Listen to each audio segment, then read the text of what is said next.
Bueno, pues de no ser así, quiero una vez más agradeceros a todos la presencia y darle entrada a nuestro querido Guillermo, que ya lo estoy viendo. Guillermo Dorronsoro, al que conocéis muchos, tiene muchas cualidades, muchas. Una de ellas muy importante es que es un industrialista convencido, ¿eh? Y un innovador convencido. Y eso, cuando uno tiene una trayectoria constante y coherente, se puede decir con todas las consecuencias. Y Guillermo lo es, lo demuestran todas sus actividades, lo demuestran sus escritos. Y además, como podréis comprobar, es un magnífico comunicador. O sea que cuidado porque os va a convencer a todos, ¿eh? Es un hombre con capacidad de convicción, pero normalmente sobre cosas sobre las que vale la pena convencerse. Guillermo ha sido decano en la Escuela de Negocios de Deusto, sigue siendo profesor en Deusto, es miembro de nuestro grupo de reflexión, miembro muy activo, y desde ese punto de vista aprovecho para agradecerle en público su implicación, su dedicación, sus incorporaciones y sus aportaciones. Y nada, adelante. Tuyo es the floor is yours. Tuyo es el escenario.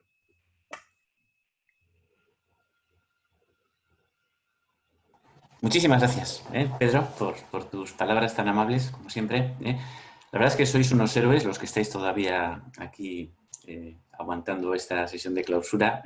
Voy a procurar, a ver si acabo para las 2, que es una hora prudente. Hoy no va a haber invitación a vino, que sería lo apropiado en estas circunstancias, pero bueno, igual podemos descorchar una botella de vino cada uno en casa para celebrar, yo diría, un año de trabajo muy duro, ¿no?, de la Asamblea.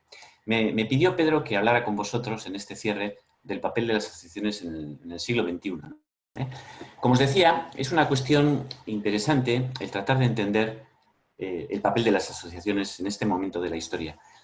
La verdad es que en este siglo XXI estamos un poquito, yo diría, desbordados por, bueno, pues por lo que está suponiendo la crisis del coronavirus, ¿no?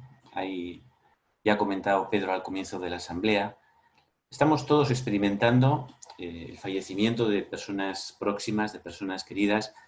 Las últimas estadísticas dicen que hay prácticamente 450.000 personas fallecidas por la crisis del coronavirus, ¿no? Y lo que nos dicen es que en el mundo está lejos de estar próximo, ya vemos por la forma que tiene la curva, estamos lejos de llegar al momento en que esto empiece a tumbarse la curva definitivamente para el conjunto de la humanidad, ¿no?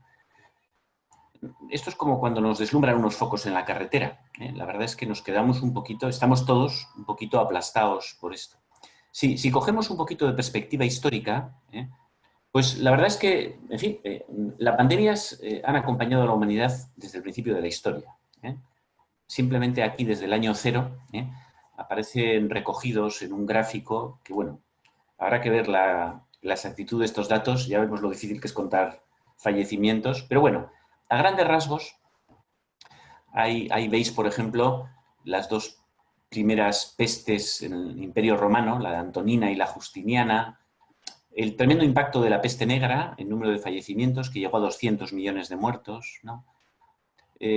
Las pandemias derivadas de la viruela, que durante los siglos XV a XVIII causaron muchísimas muertes en Europa y en Sudamérica. Una pandemia que probablemente fue la primera pandemia global, la de la viruela. Bueno, hemos seguido teniendo pestes. Y lo que pasa es que precisamente en esta que vemos aquí en el centro, esta pandemia de la viruela, que ya veis que llegó a causar 60 millones de muertos, hay un momento, hay un quicio de la historia sobre el que yo creo que merece la pena reflexionar, ¿no? Ese es el quicio de la historia de lo que estoy hablando. En torno al final del siglo XVIII, que es cuando de alguna manera estaba en su apogeo esta peste de la viruela, hay un cambio en la historia de la humanidad. Ese gráfico recoge la evolución de la población mundial, ¿no? Y este gráfico lo elaboraba hace unos años un premio Nobel, que fue Robert Fogel, un premio Nobel de Economía, en este libro, es un libro muy interesante, Escapar del hambre y la muerte prematura, ¿no? Cuál ha sido la evolución de la humanidad entre 1700 y 2100, ¿no? Y él, claro, señalaba las razones por las cuales él pensaba que se había producido ese quiebro tan espectacular en la historia de la humanidad, ¿no? Fijaos ese punto, ¿no? Ese punto de la historia. ¿Qué pasó ahí, ¿no? O sea, ¿qué pasa en ese punto de la historia de la humanidad para que se produzca un cambio tan radical en la evolución de la población mundial y del bienestar, ¿no? Porque al final la vida de las personas está muy ligado a su bienestar, a su prosperidad, ¿no? Bueno, vamos a pensar, vamos a repasar un poquito. No es casualidad, en 1700 esta persona que se llama Edward Jenner, no tiene nada que ver con Kylie Jenner, he estado mirando, no es del clan de las Kardashians, pero igual el antecesor, lejano.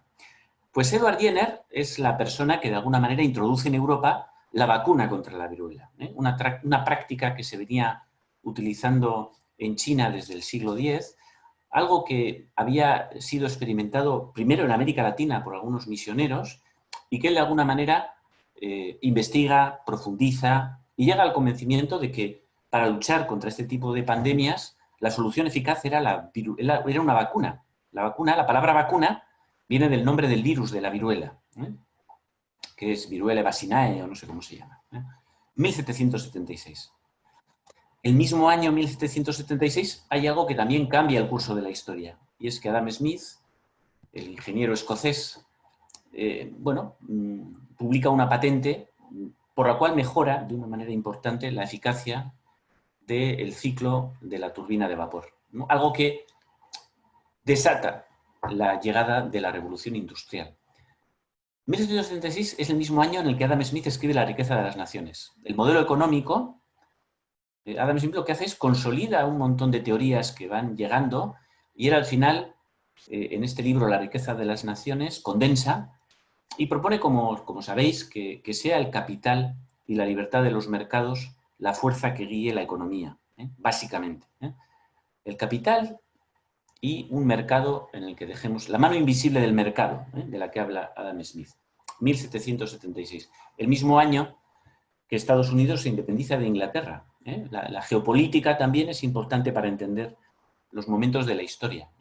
Un liderazgo que lleva durando de Estados Unidos como primera economía mundial tiene su origen en esa batalla de independencia contra Inglaterra, que en aquel momento era la primera potencia. Estados Unidos vuelca ese equilibrio de poderes y consigue en 1776 la Declaración de Independencia, esta famosa que firman, que por la parte de atrás tiene códigos secretos y estas cosas que salen luego en las películas. Un poquito más, ahí nos rompe la estrategia, nos rompe el año, Jacobo Rousseau, Jean-Jacques Rousseau, que, publica también un libro que es muy importante y es El contrato social. Todo esto se sostiene, toda esta prosperidad que desatan todos estos descubrimientos, desde la ciencia médica, desde la ciencia ingenieril, desde el entendimiento de cómo debe funcionar la economía, todo esto funciona si se reparte al conjunto de la sociedad. Si no, colapsa. Si no, es algo que debe... la sociedad lo acaba destruyendo, porque la sociedad exige que todos los avances se repartan de una manera justa. Y si no se consigue esto, y eso es lo que de alguna manera es la tesis fundamental que propone Rousseau en su libro, que hay que firmar un contrato social. O sea que la aristocracia está muy bien que se beneficie de todas estas cosas, pero tiene que aprender a distribuirlas, ¿no? La suma de estas 5 cosas es lo que crea este vuelco en la historia, ¿no?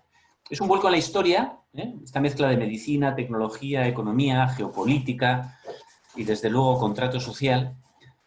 Este mismo modelo no hemos hecho más que replicarlo, o sea que no hemos inventado mucho, o sea, este vuelco que da la historia hace 250 años, lo que hemos hecho ha sido replicarlo, lo hemos ido perfeccionando. Cada vez vota más rápido, cada vez vota más alto, pero es el mismo modelo. Estamos llegando a un momento de la historia en que probablemente esto vaya a cambiar. Vamos a tener que cambiar de modelo. Os voy a explicar por qué. Porque voy a repasar los mismos puntos que se producen en ese momento de la historia que llamamos ilustración, son los que se están produciendo ahora en la historia de la humanidad, ¿no? Estamos, ya os digo, quiero sacaros un poquito de esta crisis del coronavirus y ampliar un poquito la perspectiva, ¿no?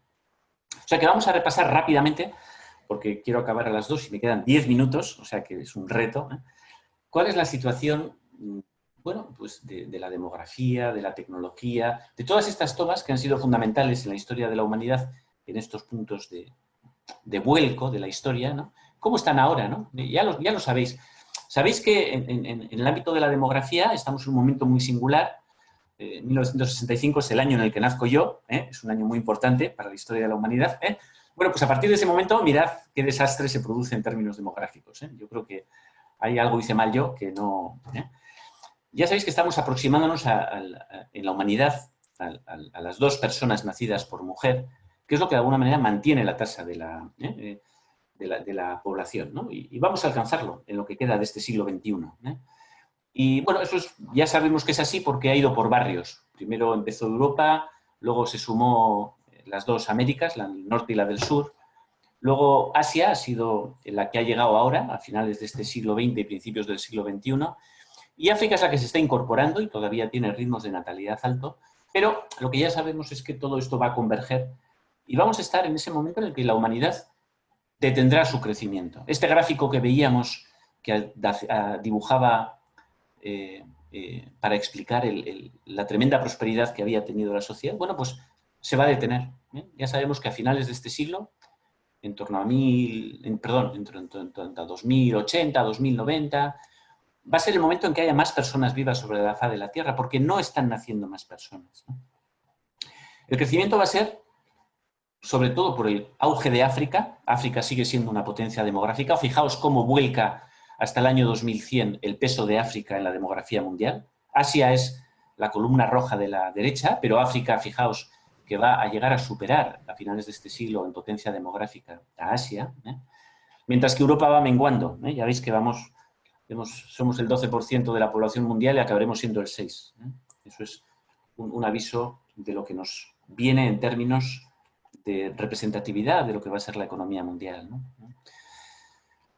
Europa va a ser una región, además, particularmente envejecida. Ya vamos viendo cómo oscurece el mapa porque la edad media de Europa va a incrementarse. España es un elemento muy singular. Ya sabéis que ahora nos vamos a jubilar la generación del baby boom, ¿no? Los que nacimos en torno a 1965 vamos a entrar todos en jubilación. Durante los próximos 2 décadas, toda esa banda gorda de población mundial somos los que nos vamos a jubilar y a pedir que haya servicios sociales para nosotros, que haya hospitales bien preparados, porque vendrán más pandemias, y que haya una jubilación, una pensión, por lo menos la que hemos visto que han tenido nuestros padres, ¿no? Eso es lo que estamos esperando esta generación, ¿no? Que somos la generación más gorda, la generación en términos de población, ya veis, muy superior a las generaciones que vienen por después, ¿no? Eso en cuanto a demografía. ¿Qué va a pasar en tecnología? Bueno, pues que las máquinas nos van a atrapar, nos están atrapando ya. Este gráfico es muy representativo. Este suele poner Xavi Ferraz, que es un profesor de SADE, que también comparto con él el asiento en el grupo de reflexión y nos hace reflexionar, ¿no?, sobre cómo las máquinas cada vez más van a... Conocéis los robots Atlas de Boston Dynamics, ¿no? El del perro, ¿no?, que cada vez reproducen mejor el movimiento de los seres humanos. Ya en China hay cadenas que las noticias no las dan personas, las dan avatares virtuales, ¿no? Estos virtual anchors. Esta es la versión del chico, esta es la versión de la chica. Yo prefiero la chica, yo creo que la han conseguido mejor. Y dan las noticias, es un robot. El texto le va entrando y ella pues va reproduciendo sin cansancio 24/7 las noticias. Las prótesis cada vez más inteligentes que son capaces de conectarse con el cerebro humano. Esto es lo que trae la tecnología, un ritmo de cambio espectacular en el que además vamos a conocer mucha prosperidad porque, por una parte de esta tecnología se va a dedicar a incrementar la productividad. Todas las ganancias de productividad que vamos a ver en la próxima década en la fabricación vienen por la automatización, por la robotización, por la industria 4.0. El coste de la energía se está desplomando gracias a los avances tecnológicos en energía eólica, en energía fotovoltaica. Estamos viendo incluso que el coste de fabricación de alimentos y de producción de alimentos, como la carne sintética, que ahora se está poniendo más de moda después de la crisis del coronavirus, pues están subiendo, se están reduciendo los costes de fabricación, ¿no? O sea que vamos a un mundo de abundancia. Y la paradoja es que el modelo económico no es capaz de distribuir. El capitalismo, el sistema económico por excelencia, no está siendo capaz de encontrar la manera de toda esta riqueza, de toda esta prosperidad, compartirla de una manera adecuada, ¿no? están tratando de proponerse nuevos modelos como la economía circular, la economía azul, la economía del bien común, la economía... todo, pero no acaban de tomar suficiente protagonismo como para tomar el relevo, ¿no? Y por eso la sociedad no está contento, ¿eh? Por eso estamos en un momento en el que el modelo económico exige ser repensado. Recordaréis, ¿no? Al mismo tiempo que celebrábamos el último encuentro de AMETIC, la mesa redonda, el círculo de empresarios americanos, con gente tan poco sospechosa como este, que es el presidente de Morgan Stanley o de uno de estas, no recuerdo ahora, una de estas grandes multinacionales americanas. Bueno, estos dicen, oye, no podemos seguir gobernando y gestionando las empresas pensando que el único objetivo es la cuenta de resultados. Nos estamos equivocando. Estamos rompiendo la sociedad. Si se rompe el contrato social, ninguna empresa irá adelante. Que lo digan las 200 mayores multinacionales americanas, no lo dicen por casualidad, lo dicen porque el 64% de los americanos les parece que esto está yendo muy mal. Entonces, claro, la empresa dice, oye, pues algo tendremos que hacer. Claro, ¿cómo hacemos esto? Es lo que no está claro. Tenemos la pista de los ODS, que trata de abordar estos grandes problemas de la humanidad, una pista cada vez más relevante, una pista en la que es difícil muchas veces a la empresa porque supone un cambio copernicano. La cuenta de resultados es un paradigma, acabamos de aprobar las cuentas de la asociación. Claro, el gobierno y la gestión de las entidades está muy pilotada por la cuenta de resultados. Claro, no hemos dado cuenta de cuál ha sido el cumplimiento de los ODS. Acabaremos haciéndolo, y lo que pasa es que ese cambio de paradigma requiere... ¿Quién es el primero que lo hace? ¿Quién es la empresa chula que dice esto lo voy a...? Exige trabajar juntos.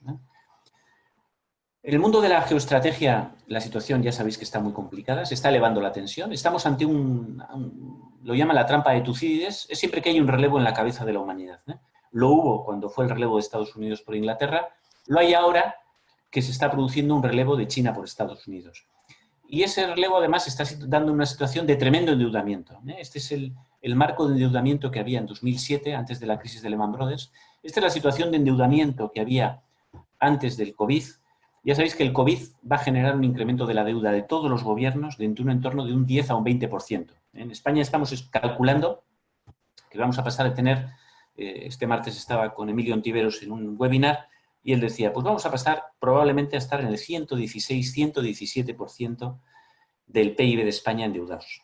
Ahora ya sabéis que estamos en el 100, era noticia, el 100% de la deuda. Pues vamos a llegar cuando, si no hay, si no hay rebrotes duros, en una situación, en un escenario de que estamos ya de alguna manera entendiendo cuál es el final de esta crisis, pues para el final de esta crisis vamos a estar en una situación de deuda que va a ser un 20% más gordo que este dibujo que veis aquí, ¿no? O sea que esta es la situación, esta es la masa monetaria con que los bancos centrales, el suizo, el alemán, el inglés, el europeo, el inglés, el americano, el japonés, están respondiendo para contener, para mantener los tipos de interés bajos y soportar este endeudamiento, pero la situación de la economía mundial está en una situación muy, muy delicada.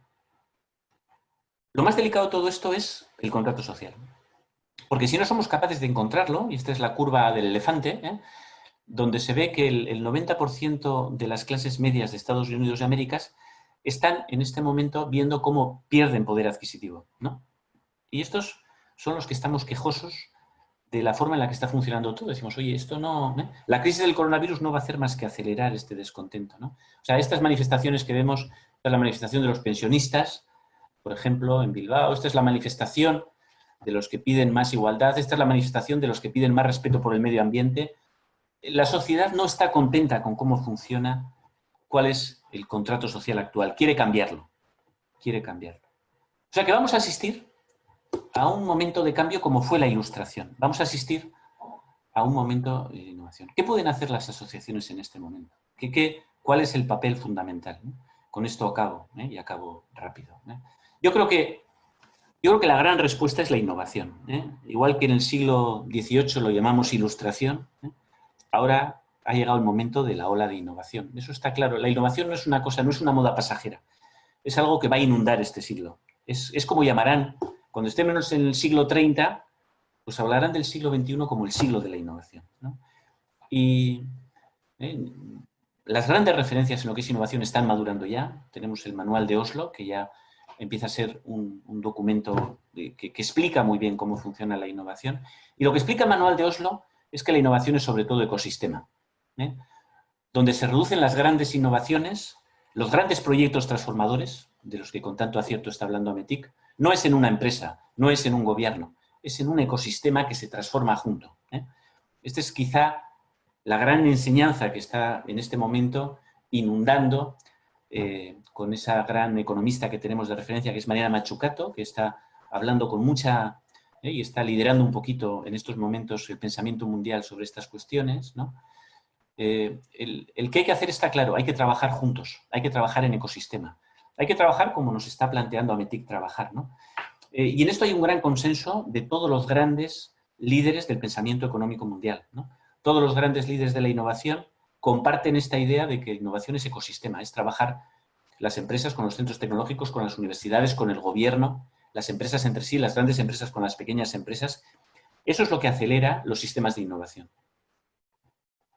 No tengo tiempo para detenerme, pero sí los últimos mapas que se han hecho de cuáles son los países más innovadores del mundo refuerzan esta idea. En el último índice de Bloomberg, que se ha publicado en enero de este año, Alemania es el país que lidera, y al final es la suma de muchas cosas, pero al final es el ecosistema el que tira. Está Susan Berger, la catedrática del MIT, que yo creo que es probablemente en este momento una de las mayores referencias en el mundo. Mazzucato, hablando del caso alemán, habla de esto. Al final hace falta ecosistemas orientados a misiones. ¿Quién puede pilotar el ecosistema para ir a misiones? Las asociaciones. ¿Quién puede hacerlo mejor? Las asociaciones empresariales, que son los que entienden qué es lo que necesita la sociedad. También me mandaban esta mañana un artículo del MIT y decía, necesitamos hacer cosas, doing stuff, necesitamos construir cosas que sean útiles para la sociedad. ¿Quién sabe cómo se hace eso? La sociedad traccionando de todo el ecosistema de innovación. Y por otra parte, la que más dinero dedica. Esto es el mapa de inversión en I+D de Alemania. Ya veis que, bueno, pues desde luego el Max Planck, Fraunhofer, Helmholtz, las universidades tienen grandes inversiones en I+D, pero es la empresa la que tira más del carro, la que más invierte en I+D con diferencia. O sea que, ¿qué es lo importante? Lo importante es responder a la sociedad.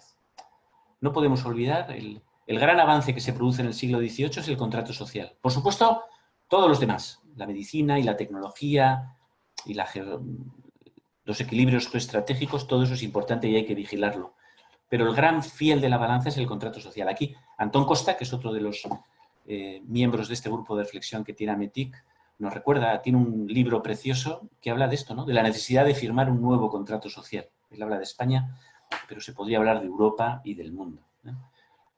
¿Cuál es, al final, qué podemos hacer? ¿Cómo podemos, y con esto ya acabo, agradeciéndoos vuestra atención, cuáles son las claves para ese nuevo contrato social? Tecnología con propósito. Es fundamental que la tecnología tenga un servicio a la sociedad. Esos son los macroproyectos tractores que está impulsando Ametic y creo que es un gran acierto. Creo que España está en una situación excelente para transformarse. Creo que hay liderazgo suficiente, creo que hay propuestas concretas y lo que hay que hacer es seguir ese camino. El papel de Ametic es fundamental, es clave. Hace falta políticas con conocimiento. Yo creo que las iniciativas del grupo de reflexión de Ametic y otras que está impulsando también desde otros foros, ¿no? Ametic no es el único foro, pero hay que sumar esas propuestas porque todas decimos cosas muy parecidas, ¿no? El Consejo Asesor Industrial que está proponiendo Ametic, ¿no? Son piezas claves. Yo creo que la intervención que hemos tenido para abrir la asamblea ha sido muy acertada, ¿no? Ese trabajo conjunto, ese escuchar a las asociaciones empresariales es muy relevante. Y acabo con lo que creo que es más importante. Hay que poner a las personas en el centro. Yo creo que todo el trabajo que está haciendo Ametic lo está haciendo así.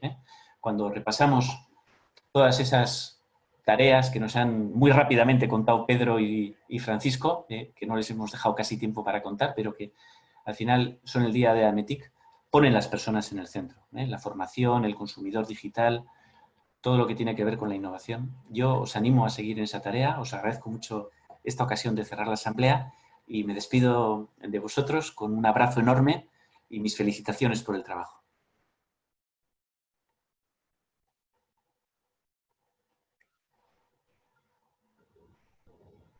¿No se te oye? Pedro. Ahora. Bueno, como podéis saber, supongo que Guillermo sigue ahí conectado. He dejado de verle, no sé. Sí, sí. ¿Estás ahí, Guillermo? Estoy aquí, Pedro. Lo que pasa es que ya sabes que esto de la pantalla es caprichosa. Como estaba seguro, no os ha defraudado. Ya veis que Guillermo es un magnífico, tiene una capacidad de comunicación magnífica y estoy seguro que os ha inspirado. Yo le agradezco muchísimo de nuevo su implicación con AMETIC, su implicación en el grupo de reflexión, las aportaciones que nos hace, el sacudirnos mentalmente. Creo que si alguien tenía dudas sobre la importancia que tiene más que nunca el papel de las asociaciones empresariales, espero que se le hayan disipado, de manera que es un gran acicate. Yo no sé, tenemos el tiempo ya muy limitado, pero si alguien quiere hacer alguna intervención, pues adelante.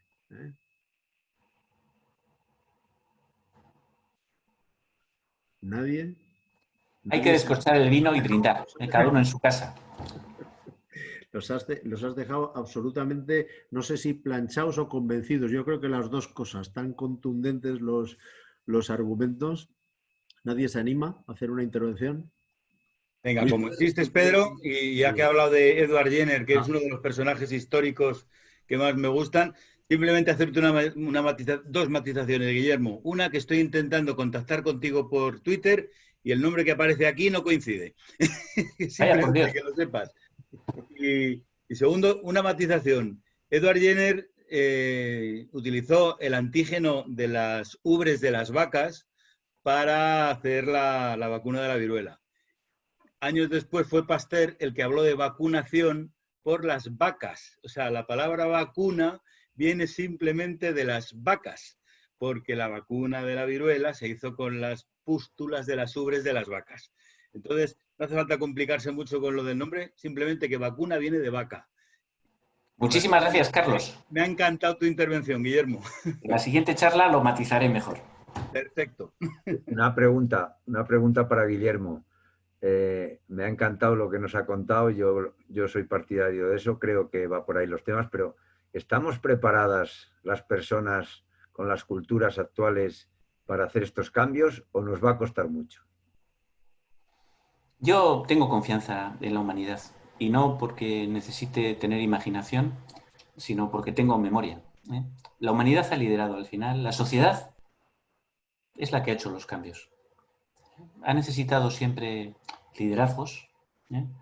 Creo que es importante encontrar liderazgos en este momento. Creo que es importante dar los pasos que estáis dando en AMETIC para asumirlos, que siempre es un desgaste, siempre es... Pero la sociedad está buscando cambio. Y cuando alguien venga con un cambio que realmente merezca la pena, lo empujará y derribará todos los muros que tenga que derribar. Es lo que ha hecho siempre. O sea que yo... el que dice que la sociedad está acomodada, el que dice que la sociedad... el que dice... Yo doy clase en la universidad, lo agradezco muchísimo. Estoy con jóvenes, ahora he tenido que estar virtualmente, pero he mantenido el contacto con ellos. Hay una riqueza grandísima.